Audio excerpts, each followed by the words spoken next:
आज मैं इस वीडियो में अपने विगत दिनों चर्चा कर रहे टॉपिक के कंटिन्यूएशन में ही उपस्थित हूँ और आज का जो मेरा टॉपिक है उसका भी जो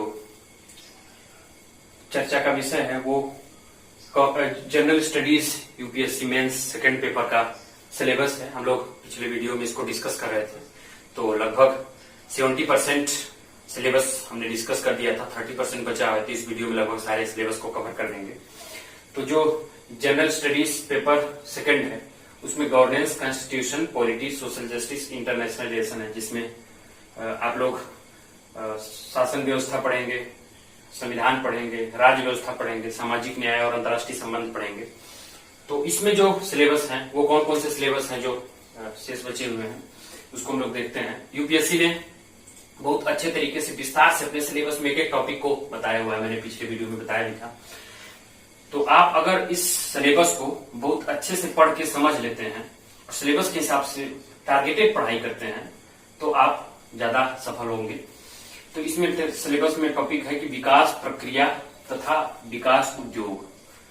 गवर्नमेंट जो होती है वो डेवलपमेंट प्रोसेस के लिए कार्य करती है, डेवलपमेंट इंडस्ट्रीज लगाती है, तो उसके बारे में है। फिर नेक्स्ट है गैर सरकारी संगठनों, स्वयं सहायता समूह, जिसे गैर सरकारी संगठन एनजीओ बोल सकते हैं, इसको सेल्फ हेल्प ग्रुप बोल सकते हैं, हेल्प ग्रुप यानी गैर सरकारी संगठन हो गया। इसके बाद संघ होते हैं, बहुत सारे संगठन बने होते हैं। दानकर्ताओं यानी जो विभिन्न संगठनों में, गैर सरकारी संगठनों, स्वयं सहायता समूहों और ट्रस्टों में दान करते हैं, उनके बारे में। लोकोपकारी संस्थाएं, बहुत सी ऐसी संस्थाएं होती हैं जो सरकार मतलब जनता की सेवा के लिए या लोगों के उपकार के लिए कार्य करती हैं, उन संस्थाओं के बारे में है। संस्थागत एवं अन्य पक्षों की भूमिका, जो इंस्टीट्यूशन बने होते हैं और उससे रिलेटेड जो एस्पेक्ट होते हैं, जो पक्ष होते हैं, उनकी क्या भूमिका होती है गवर्नमेंट में, सोसाइटी में, इसके बारे में है।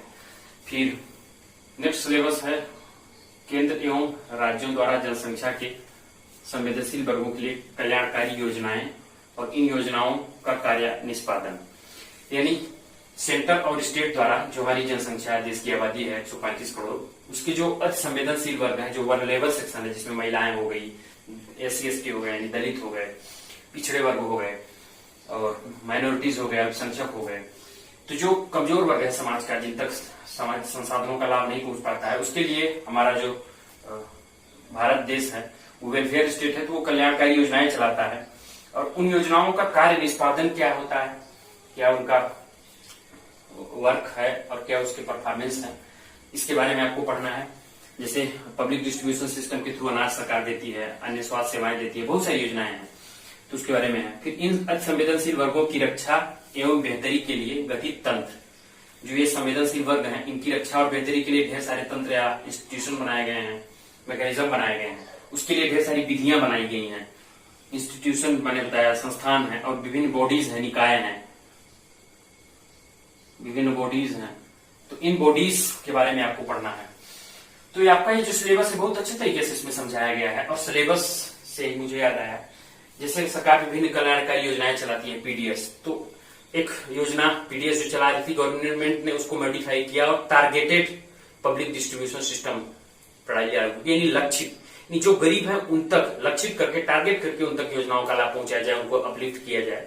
तो जब आप टारगेटेड पढ़ाई करते हैं, सिलेबस और क्वेश्चन पेपर और टॉपिक वाइज सिलेबस, एक रणनीति बना के जब सिलेबस को पढ़ते हैं तो आपकी टारगेटेड पढ़ाई होती है, और वो जो टारगेटेड पढ़ाई होती है वो ज्यादा अच्छे परिणाम लाती है, चाहे वो रिजल्ट्स के रूप में हो, चाहे आपके एग्जाम में परफॉर्मेंस के रूप में हो। अगर आपका परफॉर्मेंस अच्छा होगा तो रिजल्ट अच्छा होगा।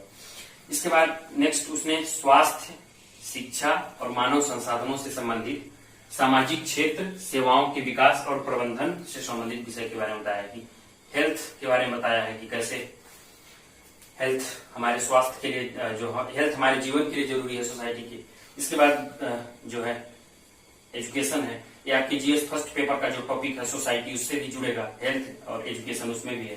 ह्यूमन रिसोर्स, उसके बारे में आपको GS थर्ड पेपर में आपको मिलेगा, ह्यूमन रिसोर्स, उससे आप वहां कनेक्ट कर सकते हैं। उससे संबंधित जो सामाजिक क्षेत्र हैं, और जो सर्विसेज हैं उसके डेवलपमेंट और उसके मैनेजमेंट में, यानी सेवाओं के विकास और प्रबंधन से रिलेटेड जो टॉपिक्स हैं उसके बारे में आपको पढ़ना है।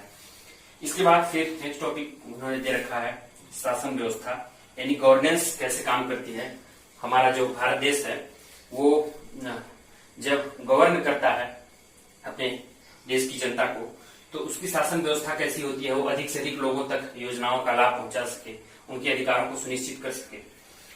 तो शासन व्यवस्था इसमें पारदर्शिता है। अगर कोई भी शासन व्यवस्था हो उसमें पारदर्शिता ना हो तो वो अफरा तफरी मच जाएगी और तानाशाही बढ़ जाएगी। तो पारदर्शिता होनी चाहिए, यानी अगर कोई शासन व्यवस्था काम कर रही है तो वो कैसे काम कर रही है, वो कोई योजनाएं चला रही है, कोई लाभ वितरित कर रही है, और टैक्स ले रही है, कुछ योजनाओं का लाभ दे रही है, तो उसमें क्या पारदर्शिता है इसके बारे में आपको पढ़ना है। इसके बाद जवाबदेही, ये पारदर्शिता, जवाबदेही, गवर्नेंस का टॉपिक आपको थोड़ा सा जीएस 4th पेपर एथिक्स में भी मिलेगा। रिस्पॉन्सिबिलिटी आपकी होनी चाहिए। अगर गवर्नमेंट की जवाबदेही तय होगी कि हाँ आपने टैक्स के रूप में इतने पैसे लिए और सरकारी योजनाओं के रूप में इतना पैसा इन्वेस्ट किया, तो अगर इन्वेस्ट किया तो सरकार की जवाबदेही तय होती है कि हाँ आपने इन्वेस्ट किया और दिखाया, आप जवाब दे हैं कि अगर कोई गलत हुआ है तो उसकी जवाबदारी हमारे पास है। फिर जवाबदेही के महत्वपूर्ण पक्ष हैं। फिर ई गवर्नेंस के अनुप्रयोग मॉडल, यानी पहले तो जो गवर्नेंस का सिस्टम था वो क्या था, फाइलों के माध्यम से चलता था, ऑफलाइन चलता था। अब ई गवर्नेंस आ गया, यानी कि योजनाओं की मॉनिटरिंग कंप्यूटर सिस्टम से, अधिकांश जो गवर्नमेंट काम है वो कंप्यूटर सिस्टम से होते हैं, ऑनलाइन होते हैं। तो ई गवर्नेंस का जो अनुप्रयोग मॉडल है अभी बहुत नया ही मॉडल है। तो उस मॉडल की सफलता कितनी हुई है और उसकी क्या क्या सीमाएं हैं और संभावनाएं क्या हैं, यानी अगर ई गवर्नेंस के माध्यम से हम चेंज करें, ऑफलाइन से ऑनलाइन मोड में आए, डिजिटल माध्यम में आए, तो क्या संभावनाएं हैं इसकी, इसको पढ़ना है। फिर सिटीजन चार्टर आपको पढ़ना है, नागरिक चार्टर के बारे में क्या है, पारदर्शिता एवं जवाबदेही और संस्थागत तथा अन्य उपाय। सिटीजन चार्टर होता है कि आप गवर्नमेंट ऑफिस में जाएंगे तो उसमें वो अपने कार्यों का ब्यौरा दे रखे होते हैं, जानकारियां दे रखे होते हैं, आप उससे सवाल पूछ सकते हैं। फिर इसके बाद नेक्स्ट टॉपिक है लोकतंत्र में सिविल सेवाओं की भूमिका। हमारा जो डेमोक्रेसी है उसमें हमारी जो सिविल सर्विसेज है जिसकी तैयारी आप सब कर रहे हैं, जिसके लिए हम यहाँ वीडियो में उपस्थित होकर आपसे इनडायरेक्टली संवाद कर रहे हैं, आपका वहां चयन के लिए तरीका बता रहे हैं, सिलेबस डिस्कस कर रहे हैं। तो जब आप सिविल सर्वेंट बन जाएंगे तो आप डेमोक्रेसी के लिए क्या करेंगे, उसमें डेमोक्रेसी में आपकी क्या भूमिका होगी, तो आपकी डेमोक्रेसी में क्या भूमिका है, उस भूमिका के लिए आपको इस टॉपिक को पढ़ना है कि लोकतंत्र में सिविल सेवाओं की क्या भूमिका है। इसके बाद हम नेक्स्ट टॉपिक की तरफ बढ़ेंगे। तो जो हमारा नेक्स्ट टॉपिक है वो है, इसके बाद हमारा जो नेक्स्ट टॉपिक है उसमें है भारत एवं इसके पड़ोसी संबंध इससे। तो जो भारत है और उसके पड़ोसी देश हैं, जो 7, 8, 10 पड़ोसी देश हैं, उनके साथ उसके कैसे संबंध है। इसके बाद नेक्स्ट टॉपिक दे रखा है द्विपक्षीय, क्षेत्रीय और वैश्विक समूह और भारत से संबंधित अथवा भारत के हितों को प्रभावित करने वाले करार, यानी ये जो IR वाला पार्ट है इसका सिलेबस है ये। यानी द्विपक्षीय, क्षेत्रीय और वैश्विक समूह, यानी कुछ ऐसे समूह होते हैं जो रीजनल होते हैं, कुछ ग्लोबल होते हैं, संपूर्ण विश्व के देश उसमें शामिल हो सकते हैं। तो उनमें जो बायलिटरल या दो पक्षी संवाद होता है या जो संबंध बनते हैं या कोई गुट बनता है उससे भारत से संबंधित अथवा भारत के हितों को प्रभावित करने वाले करार, कुछ ऐसे समझौते होते हैं जो वैश्विक स्तर के या क्षेत्रीय स्तर के, तो वो भारत से कैसे संबंधित होते हैं और भारत के हितों को कैसे प्रभावित करते हैं। यानी कोई मान लीजिए समझौता हुआ, उस समझौते में भारत का हित क्या है, तो उस हित को प्रभावित, अगर समझौता में भारत शामिल नहीं हो रहा है तो क्यों नहीं हो रहा है, अगर हो रहा है तो उसके क्या हित प्रभावित हो रहे हैं, क्या लाभ हो रहा है, क्या हानि हो रही है। फिर इसके बाद भारत के हितों, भारतीय परिदृश्य पर विकसित तथा विकासशील देशों की नीतियों तथा राजनीति पर प्रभाव।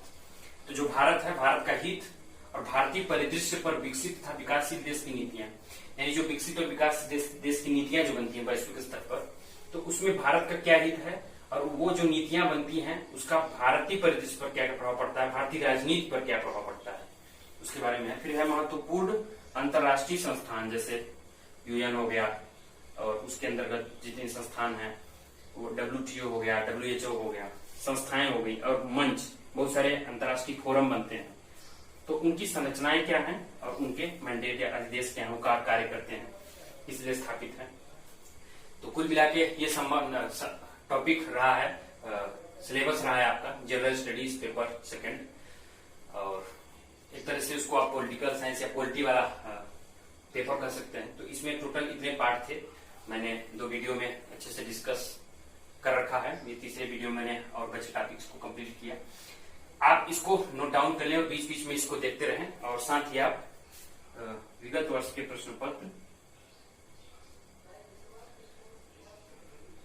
ये प्रश्न पत्र यूपीएससी के 2013 से 2021 तक अपने पास रखें और उसको बीच बीच में देखते रहें। सिलेबस पढ़ते रहें, देखते रहें, तो इससे आप सही दिशा में टारगेटेड तैयारी कर पाएंगे। और अगर आप सही दिशा में तैयारी करेंगे तो परिणाम आप सबके हाथ में।